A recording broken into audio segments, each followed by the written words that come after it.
We are in the third portion of Parshas Yisro.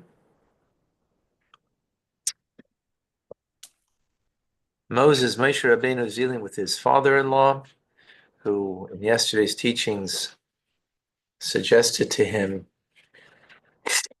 he's too busy a whole day as a judge. And he needs to make others as judges too. And not have the entire burden upon himself.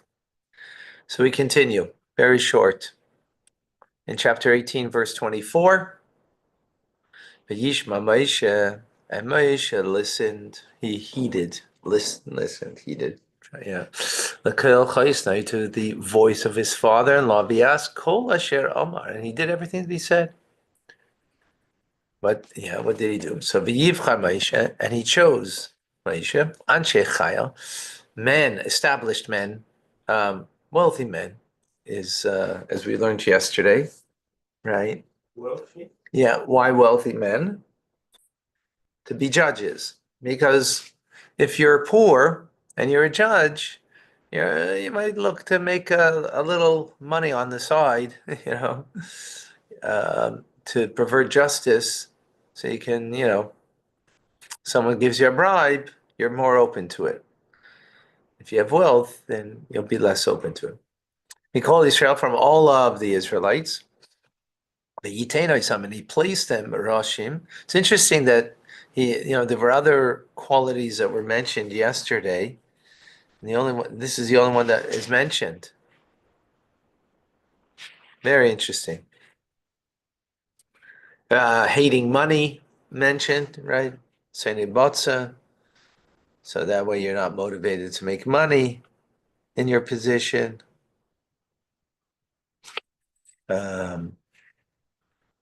God-fearing, men of truth. There were a lot of qualifications, and here only mentions one. Rashi doesn't say anything. And he placed them, Rashim, as heads, al ha'am, over the nation. Sari alafim, those who are leaders of thousands. The Sari emeos, those are leaders of hundreds. And Sari chamishim, and those who are leaders of 50. Sari asaras, those are leaders of 10. In Hebrew, the part where it says they despise money, what is the Hebrew word? Like, Sine batza. What means really despise? Hate. Yeah. Sina means hate, right? Right?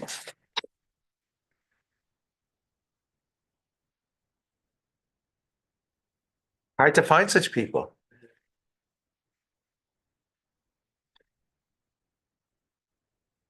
Okay.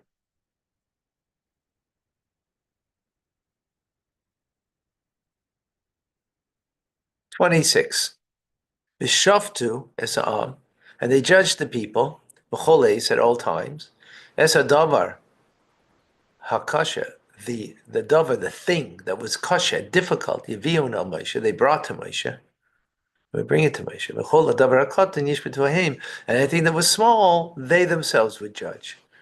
Rashi in 26, v'shaftu, and they would judge the people, right? Onkelos translates it, Dayanin Yasa Ama, that they were judging the people.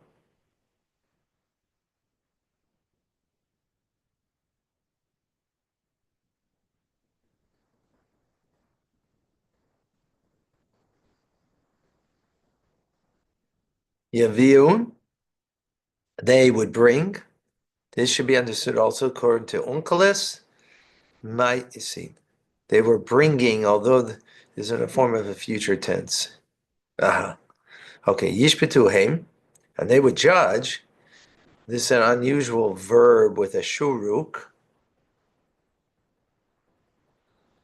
In the second and third letters of the root. Kama yishpaitu, tikkun, that they will judge. Kol sa'avuri, kama sa'avairi. Targumai, but Onkelos translates Dayana Inun, that they were judging.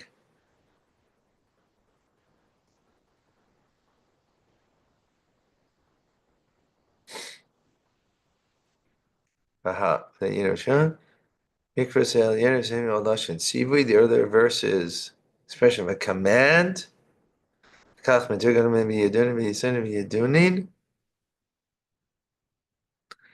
although the lashon is siya, but these verses expression of expression of a performance rather than a command.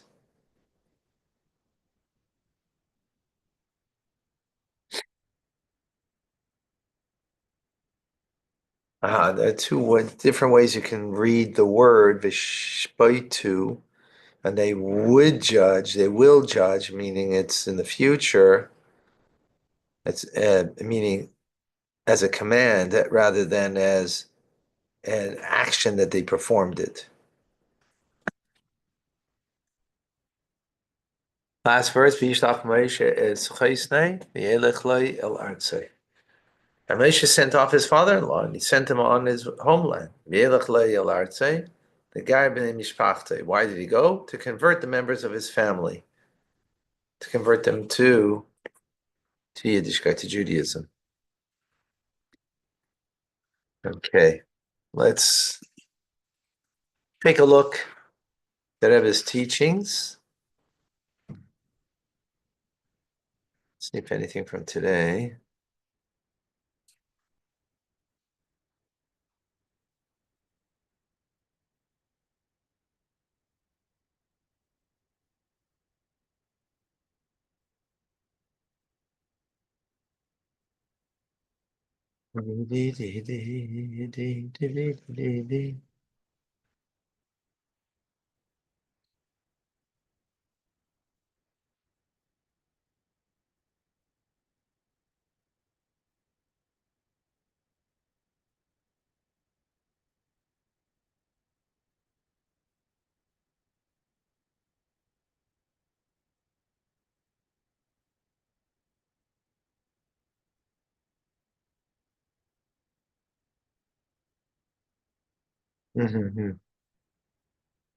So from yesterday, let's go back for a moment. You with me, folks? All right, wonderful. Let's go back yesterday for a moment.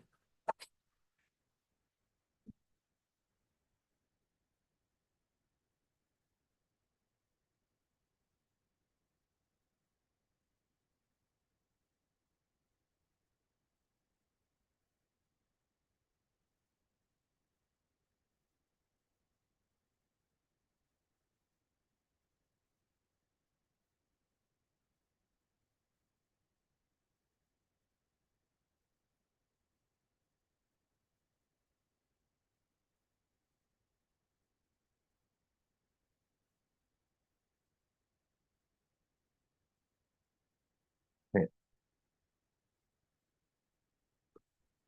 I'm going to go to yesterday. There's nothing from the Rebbe Sichos from today. Oops, that's tomorrow.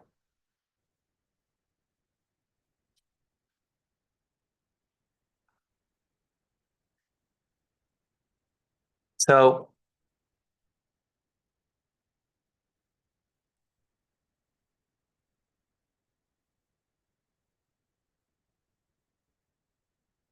over here, Moses' father, look at verse 14 from yesterday, right? Yisro, Moshe's father-in-law, says to him, he says, what are you doing to the people? What's this thing that you're doing to the people who are alone seated while you stand around from morning till night? So he answers, because they are seeking me. They have a legal matter to check out with me, right? So 17, he says, well, what you're doing is not good, right? He responds to him. You're sitting to morning till night? That's not good. You surely wear out yourself. You yourself as well. Surely wear yourself out. You yourself as well as the entire people. For this matter is too weighty for you. You will not be able to do it alone. right? If I listen to me, da da da da, right?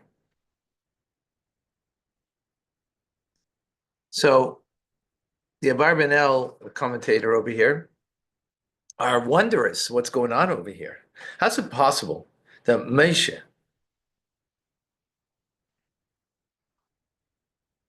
that he on his own should not come to the recognition that, this is too much for him, right? This is too much. And it might come to withering himself out or withering out the people. How come it did not come to him? This simple advice, right? Don't you be the only judge, but make other judges. Question clear? Yeah?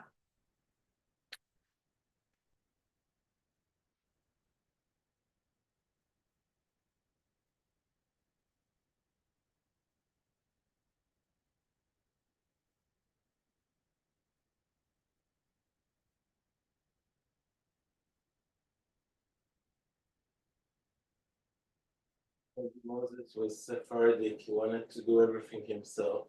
He was Ashkenazi. He would right away set up an organization.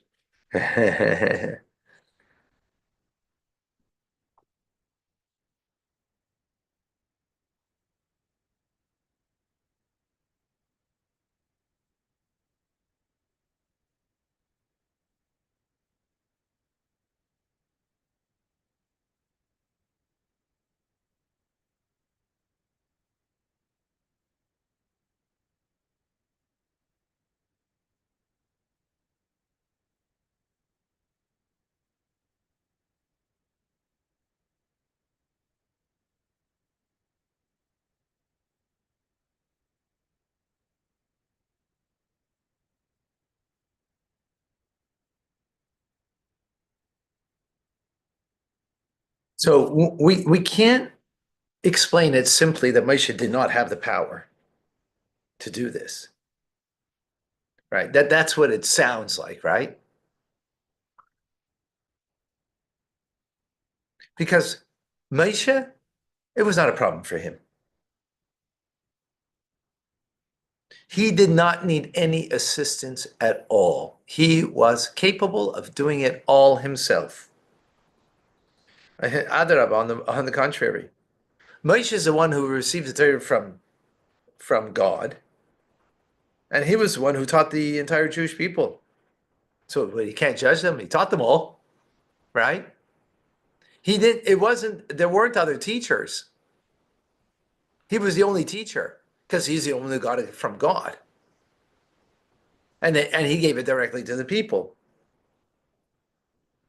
So in other words, he was such a lofty individual. Of course, he had the power to do it. If he could teach it, he could judge it.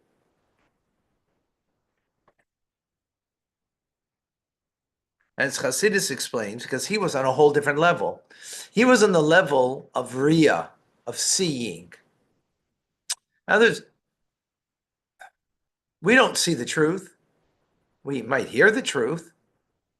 The truth might penetrate, in our brain, right, and understand it, right? But he saw the truth. He saw godliness. Yeah, following me? Following? So that's what he wanted. That also, when he gave Torah over to the Jews, that they should be on this level more than understanding the truth and more than understanding Torah, to see it. Got it?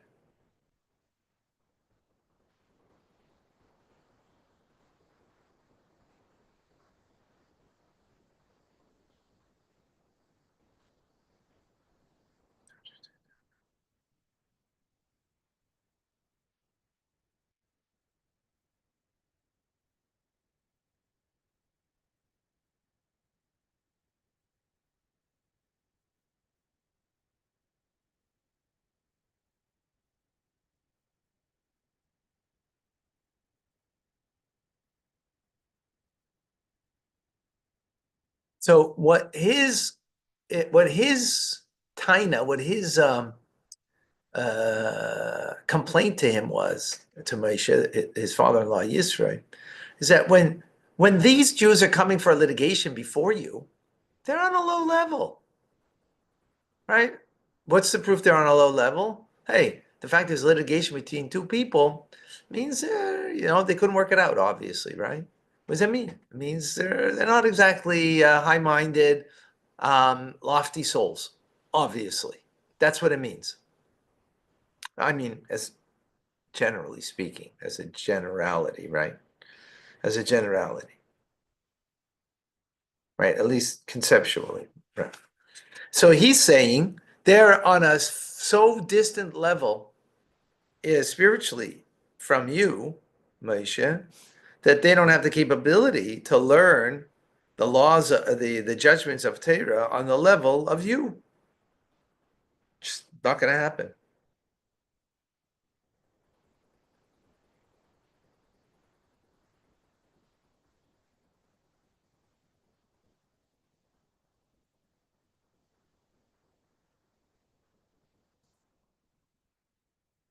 But so then why did Moshe think of this, that they weren't able to?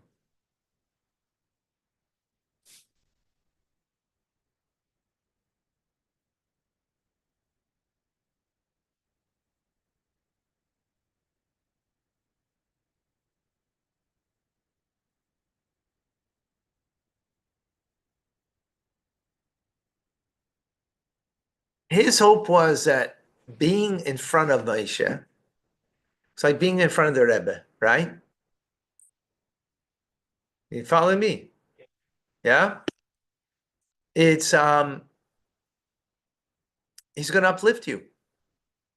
And therefore you'll be able to ascend from your lowly level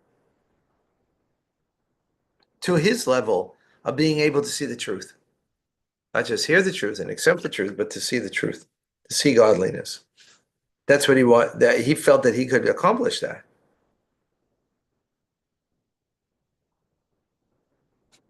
And therefore you don't need other judges to do that. Nonetheless, God accepted Yisro's advice, and he guided Moshe to appoint judges, more judges, that they should judge the people. Not because Moshe didn't have the power to do it himself,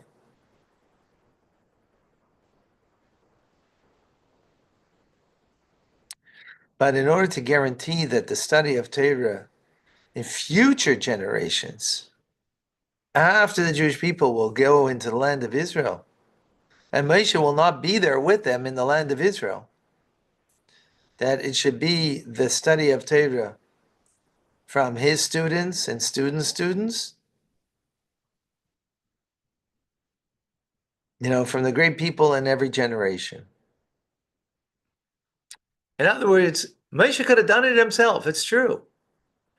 But God wanted to make certain that in the future generations, that it should be, the Torah has to remain, and it will remain because you'll have other judges, students of students, and students of him, of Moshe, and then their students eventually, and their students thereafter, that will continue to, in every generation, to make sure that Torah is, taught properly. In other words, what God is doing, in other words, he had the power to do it, and there was a virtue what he wanted to do, that if, think about it, think about that, if the Rebbe, guys, you here? Imagine two litigants had to stand before the Rebbe, and the Rebbe would litigate. He would bring up the two litigants who were kind of low down and very removed spiritually from the Rebbe, and especially because there's litigation between two people, that itself is an indication of, uh, of some lowliness.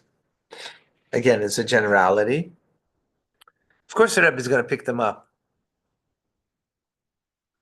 Of course, he's going to help them to see truth much more than they would have with another judge who's not the Rebbe. But what's necessary that there should be those other judges, because that will guarantee that the teachings will carry on to future generations. Otherwise, it's going to be in the hands of just the one, right? The one Moshe Rabbeinu. Well, what happens when he's gone? Fascinating. Follow that? This is Abarbanel. No, this is based on the Barbanel. This is the Rebbe. He mentor to all the judges. But yeah, for sure. But he could have. The point is, he could have done it himself. It's not that he couldn't have done it, right? Barbanel was speaking about, he could have done it. So then why not? Because, and not only could he have done it, on the contrary, he is the ultimate teacher, right? He's the ultimate teacher. So the point of over here, the lesson over here is very simple, is that the teacher has to make teachers, not students. A leader makes leaders, not followers, merely. That's what comes out of here. That's what God wanted. Make leaders. So they have to be the judges too. If not, they're just followers. And that will not guarantee future generations. That's the point. I noticed there is a pattern that every time there is a difference opinion between Moshe Rabbeinu and God, it's always the same thing. It's always Moshe is thinking of that generation, and God is thinking of multiple generations. For example, besides this one, when he said send someone else, I don't want to send the final one. I don't want to send Mashiach. I don't want to. so that's future generations. Exactly. But God is thinking multi-generation. He's thinking, I want that generation right now to get Mashiach right now, and end of story. Ah, So gotcha. he's always thinking only right for his generation, and that's it. Right. And God is always thinking, no, I'm thinking long term. I'm thinking when you're not here anymore.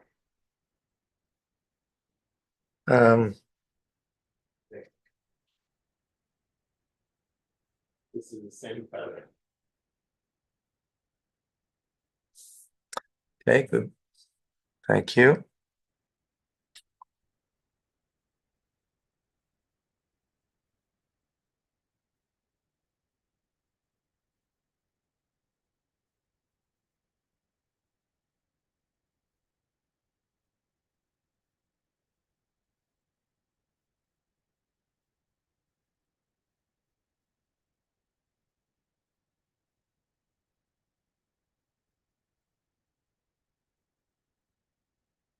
Okay, let's go to another thought from the Rebbe. I go to the beginning of the parsha, actually.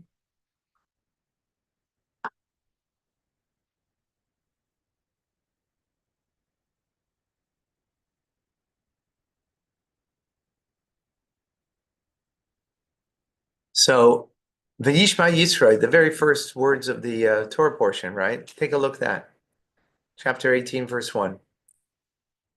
Right? And Yisro heard. He heard Yisro. So Rashi goes in the word Yisro, you see it there? It says, Sheva Shemas Nikra. He has 7 names. And he goes and explains the names. He mentions the 7 names and he explains some of the names at least. I don't think all of them. Yeah. Some of them. You see it? Yishma Yisro? I mean, the word Yisro. So commentators bring up Ibn Ezra, Mizrahi,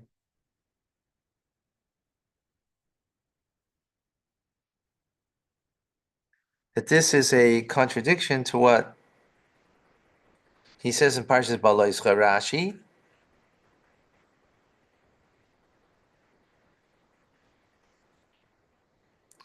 that the name Yisro is specifically the name that was given to him, that because he adds a Torah, or he adds a piece to the Torah, right? Because if his advice, as we learned yesterday and today, added something to the Torah. Yeah. If he didn't come along and give the advice, then it wouldn't be there. So he added something to the teachings of the Torah, right? Which is interesting because seldom do you have that idea that someone else adds something, because in the end, Torah is something that Moshe got from God at Mount Sinai. But here, this becomes part of the Torah because it's in the Torah. But it's not something that he got from God at Mount Sinai or throughout the time in the desert. But it's something Yisro added. So his name Yisro, which means to add, right? Uh,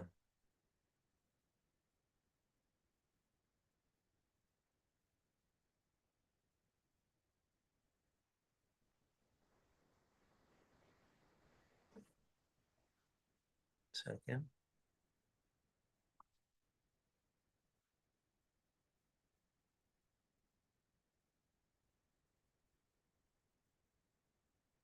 So he says, right? So later on, says the name Yisro was specifically the name that was given to him that was because he added something to the Torah. But look over here in Rashi, it says that Yisro, from when he became a convert and observed the commandments, a letter Vav was added to his previous name. From Yeser, it became Yisro.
Okay, so here we have two names that refer to adding to something in the Torah, Yeser and Yisro. But Parshas Baloischa, Rashi seems to say only Yisro. So we could, then this contradiction that Yeser was given to Yisro before he converted and added the part of the Torah. As we see in Parshas Shmois, it says Moshe went and he returned to Yeser, his father-in-law. That was before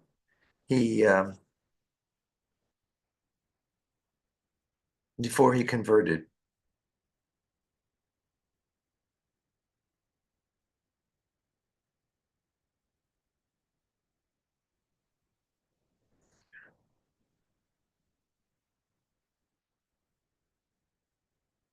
So based on that, we can say the two names, Yeser and Yisro, were given to him because he added something to the Torah. But Yeser was given to him before the fact of his name before adding anything to the Torah. Only something of the future. Yes, it was given to him after he converted and added, in actuality, Torah teachings.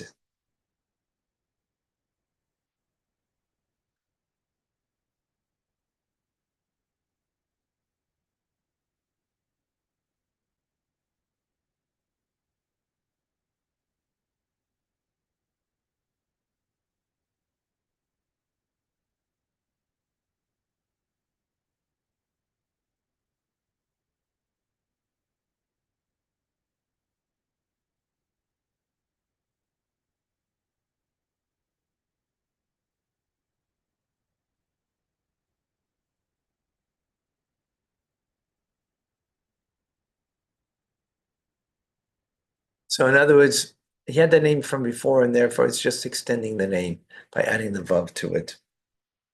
So that way it's not a contradiction. Okay.